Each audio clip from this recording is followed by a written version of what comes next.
But I can speak to, I think, some of the habits that I've acquired that I think have helped me to get a few things right. And I don't think you have to get everything right. And I think Warren Buffett would say the same thing. If you get a few things right, that can really take care of almost all of your goals. And in my case, I think the first was reading a piece called 1,000 True Fans by Kevin Kelly, who is a co-founding or founding editor of Wired magazine. And 1,000 True Fans is really focused, and it's free. It's available online.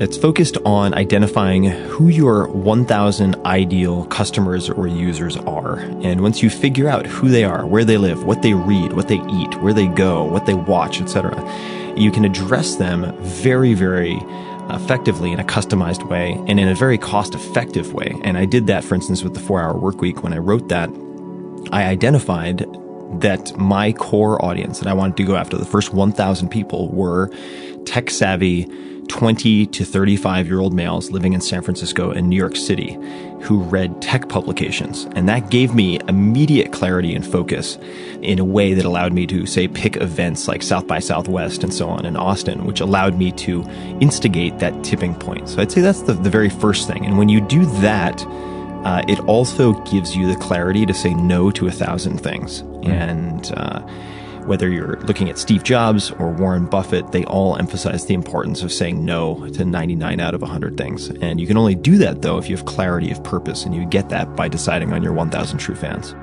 So you deem yourself a lifestyle designer, and in that process, you do some pretty wild experiments using other people and often yourself as the guinea pig. Last year, I know that you did a little experiment with Andrew Hallis, which you went around hugging strangers. I mean, honestly, what on earth possessed you to conduct the experiment? And then what, of course, did you discover as a result? The hugging strangers was a very fun but also nerve-wracking experience. And there's video on YouTube for people who want to see it. But the goal here is really something that I try to keep in mind. There's a quote from, I believe it's Eleanor Roosevelt, which is, do something every day that you're afraid of or that scares you. And the wider you can expand your sphere of comfortable action, the more options you have and the more successful you can be in whatever you choose. So I will routinely schedule things like that make me uncomfortable. And I think if you can become comfortable with discomfort, it really opens up doors that you couldn't have imagined otherwise. And there are two types of stress. You have eustress, E-U-S-T-R-E-S-S, which is good stress that builds you. And then you have distress, which is perhaps the negative voices in your head that really don't help you with anything in terms of growth, but beat you down. And exposing yourself to, say, a comfort challenge where you go into a coffee shop and, like my friend Noah Kagan recommends, ask for 10% off when they give you the price. Walk into a coffee shop, they give you the price, ask for 10% off. Something as seemingly silly as that, if you dose yourself in small ways continually, you really empower yourself to have difficult conversations, uncomfortable conversations. And I think that your success in life can be measured in your ability to have those uncomfortable conversations. And the hugging was just another way for me to make myself just an teensy bit more uncomfortable so that I could realize the worst case scenario isn't that bad. Yeah, and I agree with the Eleanor Roosevelt quote of doing something every day that scares you. It's a metric that I use on myself every single day to assess whether I have done something.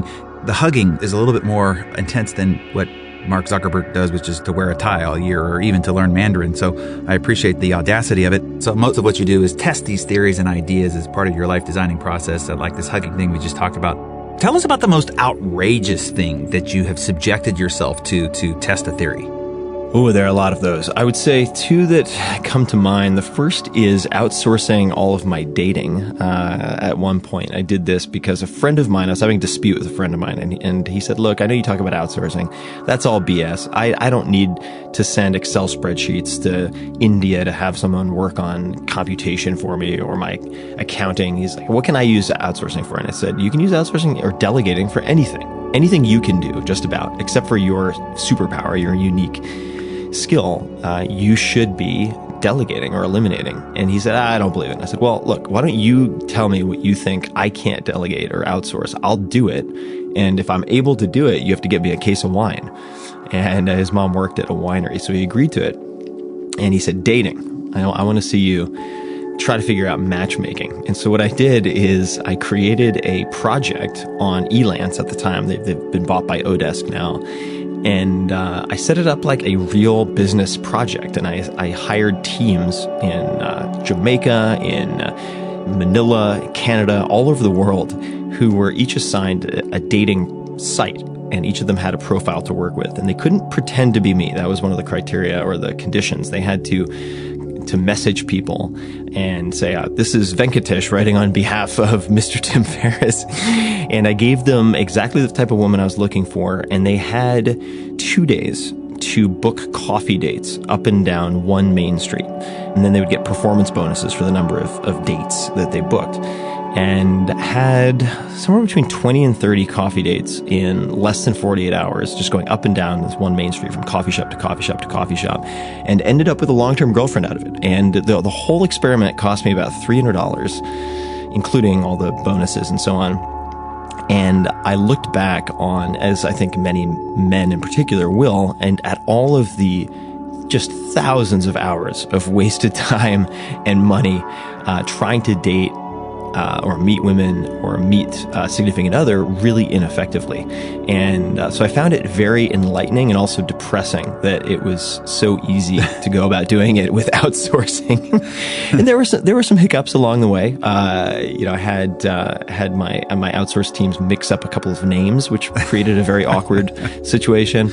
I had one team that claimed to be in Montreal apologize for a delay because a bridge had gone down in Manila. And I was like, wait a second. And it turned out they were actually in the Philippines. So there's a little bit of chicanery, but that would be, I think, something that most people would consider absurd, but it still produced fantastic results. So I think there's a lot of value in exploring the absurd. Yeah, wow, that's interesting. Fantastic example. So Tim, if you think back over the past decade or so, since the launch of the 4-Hour Work Week and building your visibility and fame and brand, what do you feel you got, let's say, wrong, or you've changed your position or opinion about since the beginning of this fantastic journey you've been on? That's a very good question. It's a tough question. I think that in the beginning, and I think this is very common, when the 4-Hour Work Week finally, when it actually hit its inflection point and started taking off, and keep in mind, it was turned down by 26 or 27 publishers. This was not a book that anyone really expected to do anything. It was very hard to get published. When it hit its inflection point and then hit the New York Times list, and it stayed there for 4+ years unbroken, my initial goal with audience was to have the largest audience possible. Once I figured out the 1,000 true fans and the snowball started to grow, I wanted to have the largest audience possible. And I no longer feel that way. I think that it's not the size of your audience, it's the intimacy and quality of your audience. Mm-hmm. And I think it's very easy to imagine. A lot of people in, say, the marketing world think of the size of their list, their email list or whatever it might be, as the main measurement of value. And what I would point out is, you could go to, say, just making this up, but a junior high school basketball game in some places and have a few thousand people in the audience, and you might have fewer people at a TED event, right? But does that mean that the audience at the basketball game is more valuable than being in front of all of the people who attend TED? And of course the answer is absolutely not. That's ridiculous. And there are many other examples that you could point to like that. Or, would you rather have the readership of the National Enquirer or the readership of Esquire magazine? Or name your outlet. And so I've become much more precise about exactly who I am writing for, or who I am creating podcasts for, or TV shows for. I don't think that in this particular case, size matters as much as people think. If you hit the right 100 people, you can change the world. I agree.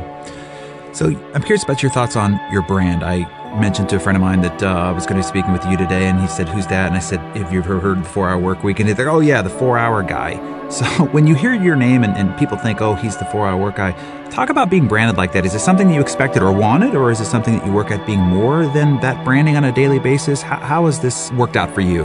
The 4-hour brand is a blessing and a curse, and I have no right to complain, so I won't. It's really done tremendous things for me, but I never expected the 4-Hour Work Week to turn into what it became, which was this blockbuster book. I had no anticipation. I had no desire at the point that I thought of the first book and started conceiving and putting it together to ever write a second book or a third book. And so only when it became this piece of pop culture in a lot of ways, and I remember the day it was parodied on Jay Leno, and it was so surreal to me that it had gotten that well known. I mean, it just seemed like a dream state, and it was also parodied on The Office, and then on and on and on. The reason that I wrote The 4-Hour Body, one of many reasons, is that I wanted to diversify my identity. So what I realized was, and a lot of people paint themselves into a corner by doing more of what works, and that's very often a good philosophy and tactic. But in the case of, say, a writer, I didn't want to be the 4-hour work week guy forever. I didn't want to talk about email autoresponders for the rest of my life. And I didn't want to throw away all the brand equity that I'd built. So I decided to take a complete left turn and write a book about optimizing physical performance, and basically a choose your own adventure book to losing fat, incredible sex, better sleep, and 50 or so of these micro chapters.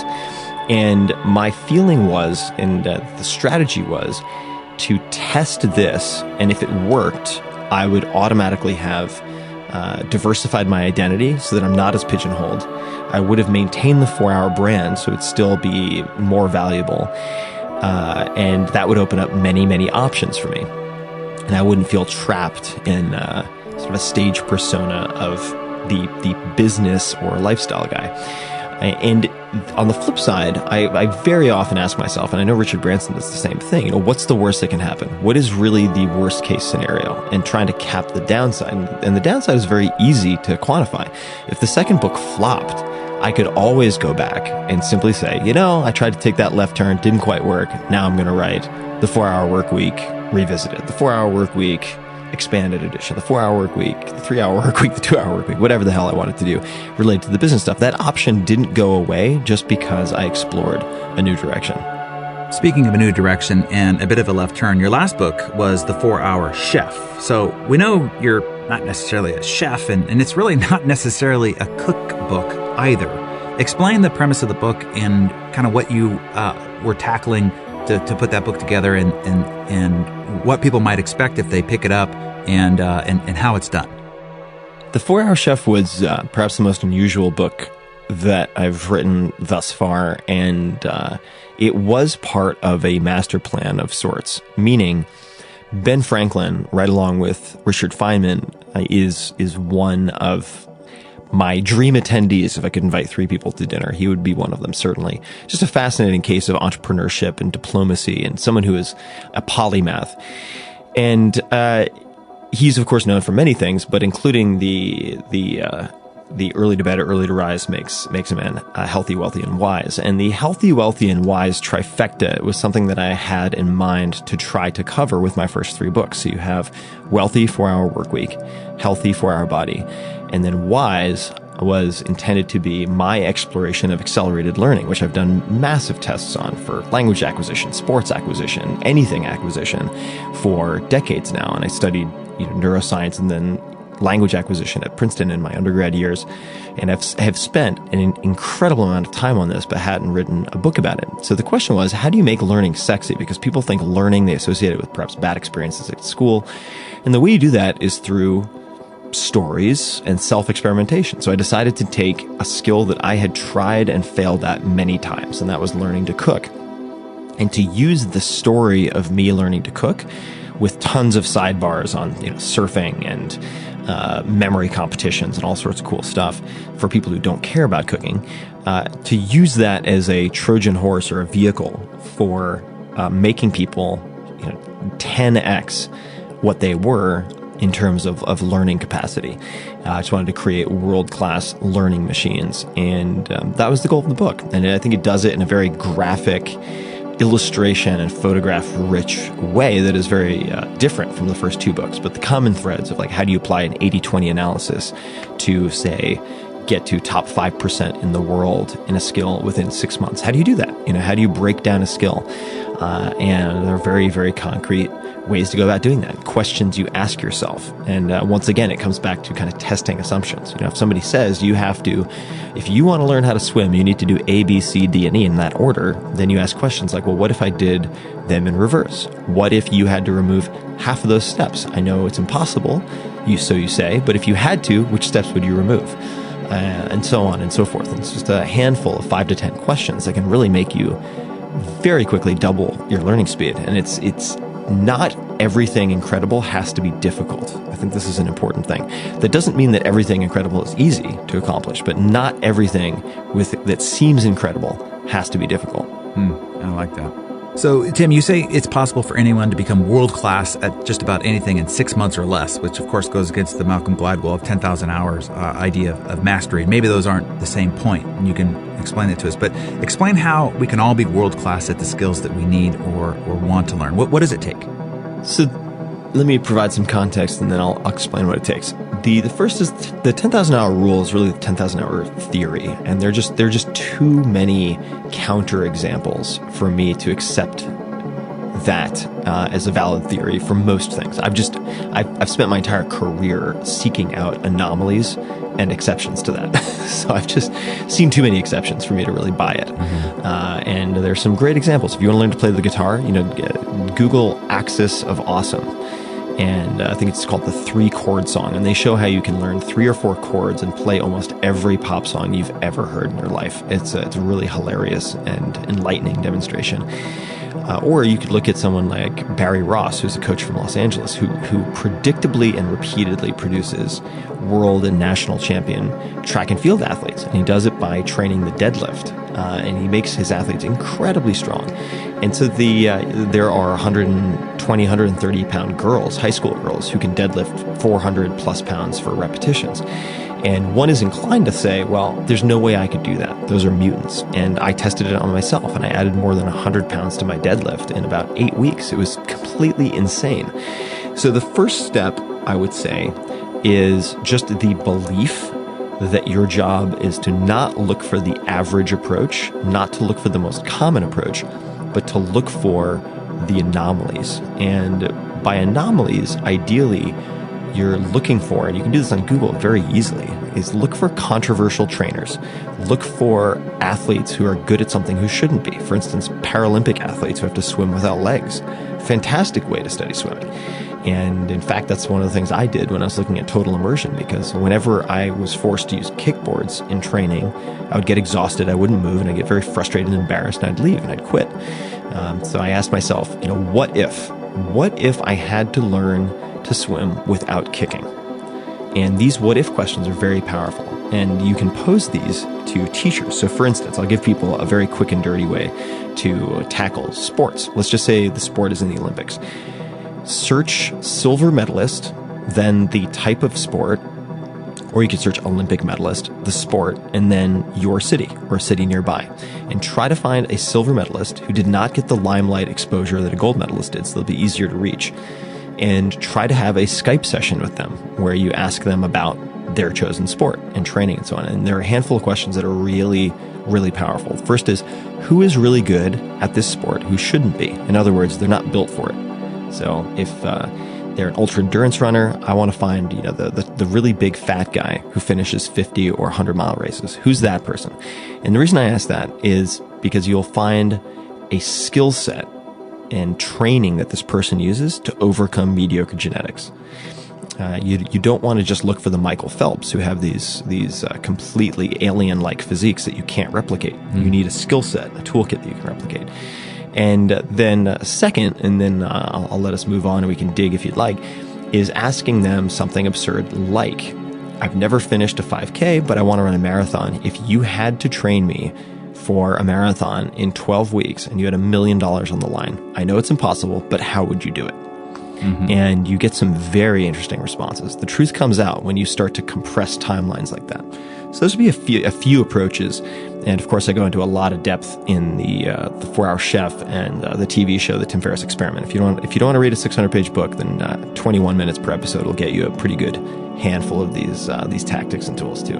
Yeah, it's good stuff too. And so that kind of leads me to this question: as we sort of stand in the moment of now, look over the horizon, Based on the people you've been interviewing, the connections you have, the people you're hiring, managing your content and so forth, the type of conversations you're having, questions that you're asking, what's next for you? You got a TV show? Is it movies? Like, where are you taking this lifestyle design process forward from here? I think most of my goals are personal and not business related at this point, and have been for a while. So, I mean, they sound silly because people will be like, well, why don't you just do X? Like, get a dog. I need to get a dog. I've wanted a dog, grew up with dogs. I've wanted a dog as an adult for decades, but I've been very conflicted because I've never had a dog in a city. I grew up in the countryside and on Long Island.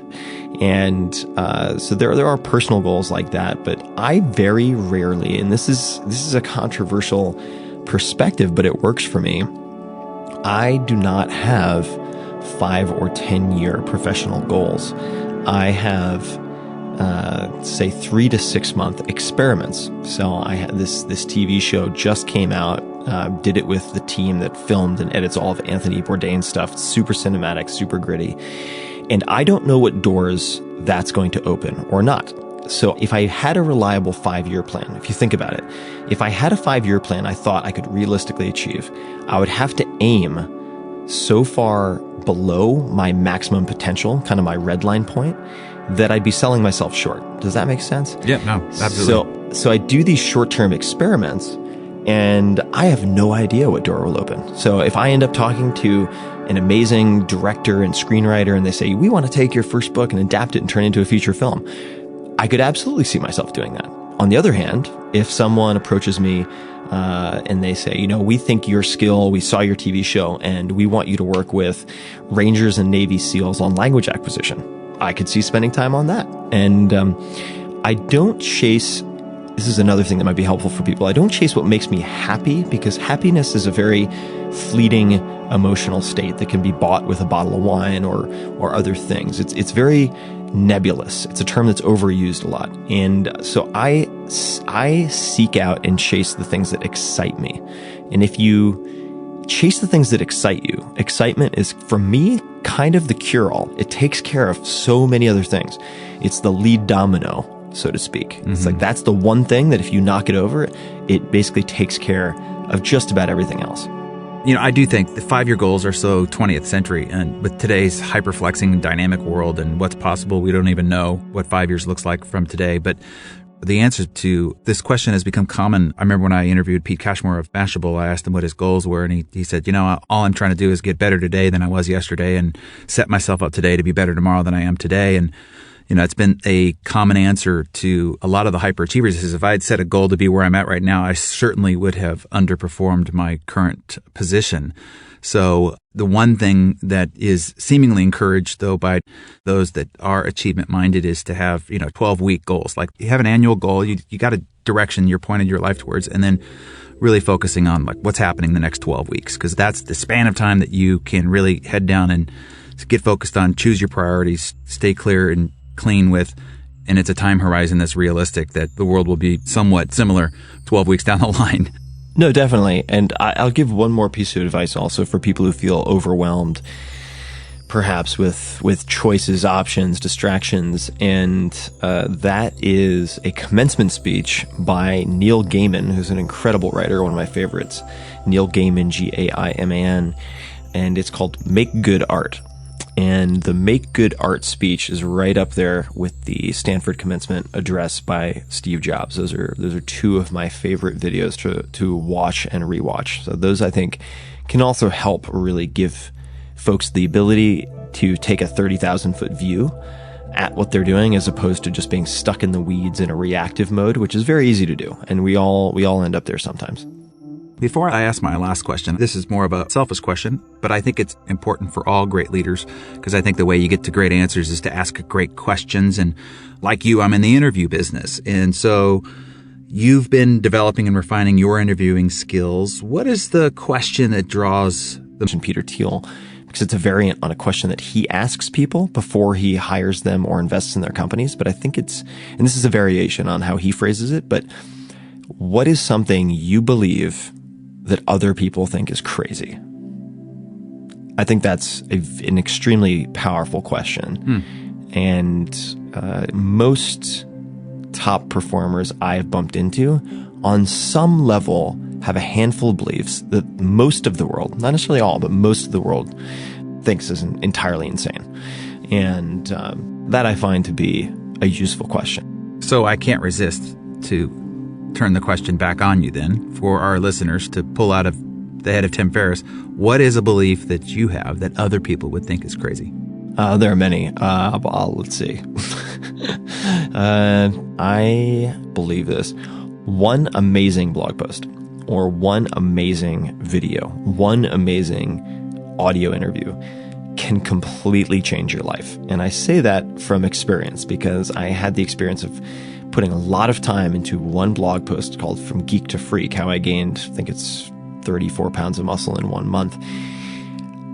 Putting a ton of time into that, and it was my first piece to ever hit the homepage of, at the time, it was dig.com, dig.com. And that really created the landslide in a way that led to the success in the early days of the 4-Hour Workweek. So the point being, don't focus on putting out 10 blog posts a week, 5 blog posts a day.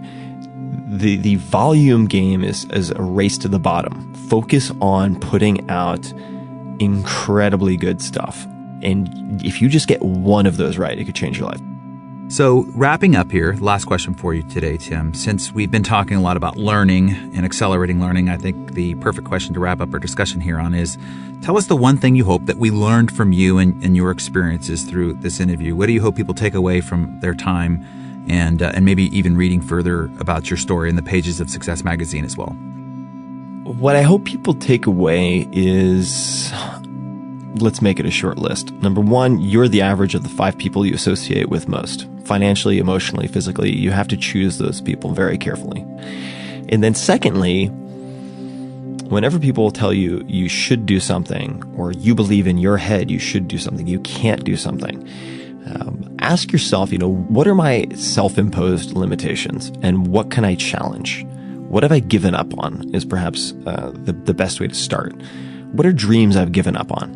Whether it's going to Greece, learning a language, playing the guitar, getting good at basketball, tennis. What are the things I've given up on or just put on the shelf that have gathered a lot of dust? And pick one of those off the shelf and find one that you will enjoy even if you don't become world class. That's key number one, because it improves the chances of you becoming world class also. And then commit to really digging in and making that one of your highest priorities for the next 8 to 12 weeks.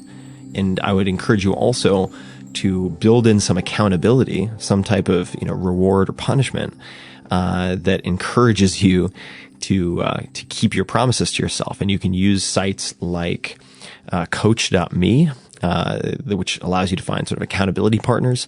Coach.me is a very good tool. Also, dietbet.com if you want to put some money on the line to lose some weight. And you can create a betting pool online with that, or stick.com, SDICK.